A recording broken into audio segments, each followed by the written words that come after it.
The markets are tanking right now after Donald Trump announced across the board tariffs on the world, something he called Liberation Day. The Dow futures, as of this recording, are down more than 1,000 points. The S&P is down about 3.7%. The NASDAQ is down almost 5%. This is unprecedented market crashes right now, and the White House doubling, tripling down their official rapid response account saying Liberation Day, and they're posting all the countries that are being tariffed, which is every country basically. We're seeing headlines like this from Barron's: the stock market pain is just getting started. This is how you sabotage the world's economic engine. And Treasury Secretary Scott Bessent does the following, advising countries not to panic, not to retaliate right there. And then from Fitch, we have, this is a game changer, not only for the U.S. economy, but for the global economy. Many countries will likely end up in a recession. You can throw most forecasts out the door if this tariff rate stays on for an extended period of time. From CNBC, the market reaction after hours, I've never seen anything like this. Worse than anybody expected. This is what Donald Trump said moments ago in this horrific press conference. Let's play it. At the same time, we will establish a minimum baseline tariff of 10%. You notice that on the chart? And that'll be on other countries to help rebuild our economy and to prevent cheating. So we're going to have a minimum of cheating, and we're going to be very severe on the people that at the gate that watch the tariffs and watch the product coming in, because there's been a lot of bad things happening at the gate. Let's bring in Democratic leader Hakeem Jeffries. Leader Jeffries, what do you make of all of this? To be with you, Ben. You know, Donald Trump is a complete and total disaster on all the things. But at this moment, as it relates to the economy, this is someone who spent all of last year promising to address the high cost of living in the United States of America. In fact, he said that costs are going to go down on day one of his presidency. That's not happening. In fact, costs aren't going down, they're going up. Inflation is going up. As you pointed out, what's happening is that the stock market is collapsing. And what that means is that the retirement savings of everyday Americans are disappearing by the hour. And this is all because of Trump's reckless mismanagement of the economy. And now these tariffs that are being imposed are going to raise the cost of goods on everyday Americans by some estimates by thousands of dollars per year. This is out of control in terms of this guy who should be leading us to a better place in terms of an affordable economy, but instead is crashing the economy in real time. This ain't Liberation Day, it's Recession Day, because that's where we're headed.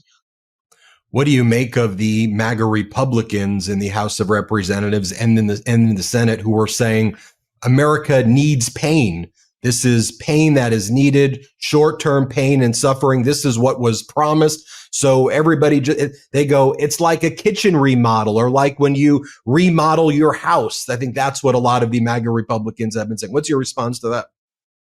MAGA Republicans can't be trusted with a thing other than trying to take away your health care and your Social Security. These are people who spent all of their time on the campaign trail promising to address the high cost of living, while at the same time acting like Project 2025 did not exist. And then this year, now they've got majorities in the House, the Senate, and the presidency, have done nothing to drive down the high cost of living, and instead are talking about inflicting pain on the American people. Where was that talk before the election? This is why people in the country are so cynical about their elected leaders, because MAGA Republicans just lied. And by the way, what they've been doing is every day trying to implement the most extreme parts of Project 2025, which they claim they did not know anything about last year. This is why the American people, we're starting to see all across the country, are holding them accountable electorally, and we are going to keep the pressure on every single one of them. Let's talk about that. What do you make of the results in the Wisconsin Supreme Court election, those special elections also in Florida? Are you seeing a through line, a trend developing here? Absolutely. There is a through line. What we've seen in the special elections that have taken place throughout this entire year, culminating, of course, with the crescendo of what occurred in Wisconsin, is incredible Democratic energy amongst the base and swing voters, independent voters, and even some moderate Republican voters supporting us.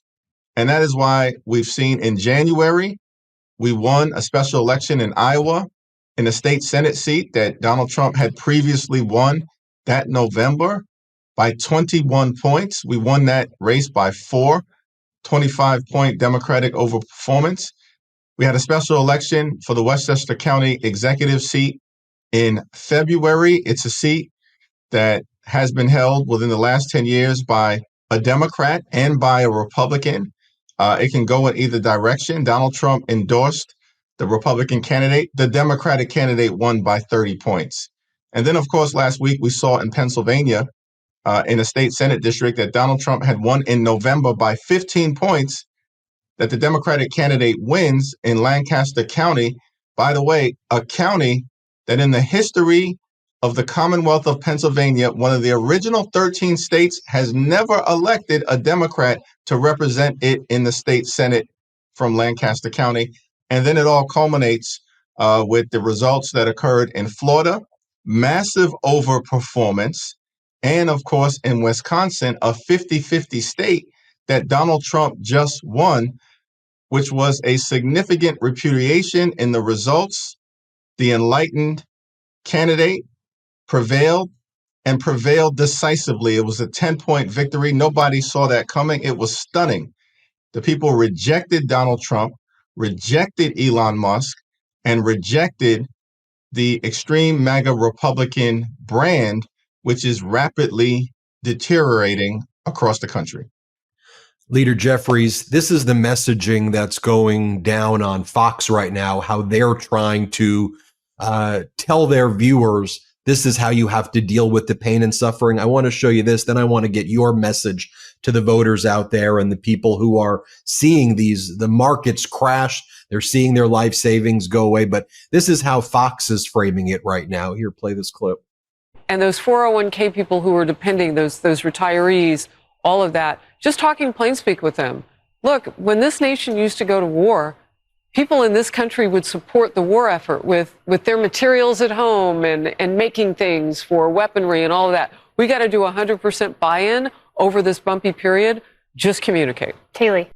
So that's what Fox is saying. Tell people that we're at war and this is like World War II and that's what's going on. What's your message, though, Leader Jeffries, to the American people right now who are seeing this crash take place before their eyes, a self-induced recession by Donald Trump? What do you say to them? That's absolutely right. And the notion that everyday Americans need to absorb pain brought to us by Donald Trump and his group of MAGA billionaires is ridiculous. It's outrageous. Every single one of the House Republicans and Senate Republicans supporting this kind of reckless approach, this unnecessary trade war, need to be thrown out of office and held accountable for the pain that they are intentionally inflicting on the American people. We have to ask the question, this is probably the first time in our history that an American president is intentionally crashing the economy and driving us toward a recession. He didn't tell us about this when he was on the campaign trail last year. They have no mandate for any of this. No mandate to cut Medicaid, no mandate to try to take away Social Security. Certainly, they don't have any mandate to drive this country into a recession, which is going to hurt hardworking American taxpayers and families all across the land.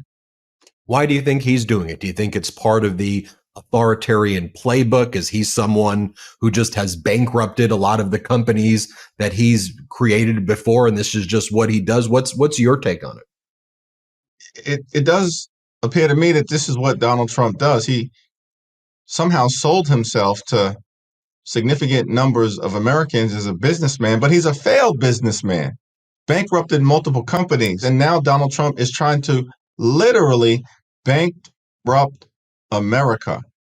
And we do have to ask the question, is there some financial gain involved here?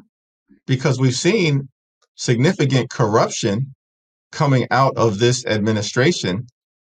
I mean, they're peddling Teslas on the White House lawn. You've got the cryptocurrency schemes that are underway. He's even trying to sell Easter. And so all of these things are happening. This is the most corrupt administration already in American history. They are going to be held accountable. I can promise that to the American people. And we are going to get to the bottom of why these reckless tariffs have been put into place, which are spiraling us toward economic collapse. You know, I've been hearing from a lot of our viewers, see Democrats now going at, I mean, this, you told us this is what was going to happen. Democrats going out, not just in their home districts, but in red districts across the country, leading rallies. You've been leading events as well, focused on Social Security, on Medicaid. We've been seeing this across. So you're up in the fight right now, right? You've also brought a lawsuit against Donald Trump. Talk about what contours the fight is taking on now and what we're seeing now. Because it looks like, you know, and I've been hearing from a lot of people that said, yes, this is what we've been looking for. Definitively. And this has got to continue. It's every hour, it's every day, it's every week, it's every month, it's this year, it's next year. We get to the midterm elections.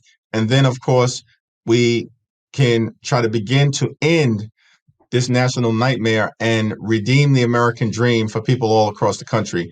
And the fight has to continue. And we've maintained it's in the Congress, it's in the courts, and it's in communities all across the country to win the hearts and minds of the American people. And that does require, as we've been doing, getting on the road in districts represented by Democrats and districts represented by Republicans, in blue states, in swing states, in red states, town hall meetings, days of action, telephone town hall meetings, in-person events, rallies, iconic speeches delivered on the floor of the United States Senate, strong Democratic opposition in the House to the things that the MAGA Republicans are trying to do, including defeating a bill on the House floor yesterday, or a rule that they brought to try to block expectant mothers and new mothers from being able to vote.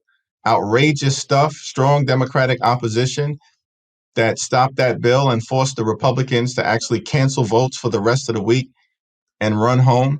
But we're going to continue to intensify these efforts while at the same time winning over the hearts and minds of the American people. This lawsuit, it was brought by myself, by House Democrats, Senate Democrats, the Democratic Governors Association, and the DNC, all hands on deck, captioned in part Jeffries versus Trump, but it's all of us. And we're suing him in the United States District Court for the District of Columbia around his unconstitutional and unlawful executive order that relates to voter suppression. Donald Trump is not a king, and we're not going to bend the knee to this guy. And he issued an executive order as if he can change how elections are governed. No, you can't. And the courts are going to rule in our favor. That executive order will never go into effect. And it's only the state legislatures or the Congress or voters who have an ability through referendums to decide how elections are governed in a particular state. And I'm confident that the federal court will see it our way, and that Donald Trump's unconstitutional and unlawful voter suppression executive order will never, ever see the light of day. Democratic leader Hakeem Jeffries, thanks for joining us. So much, Ben.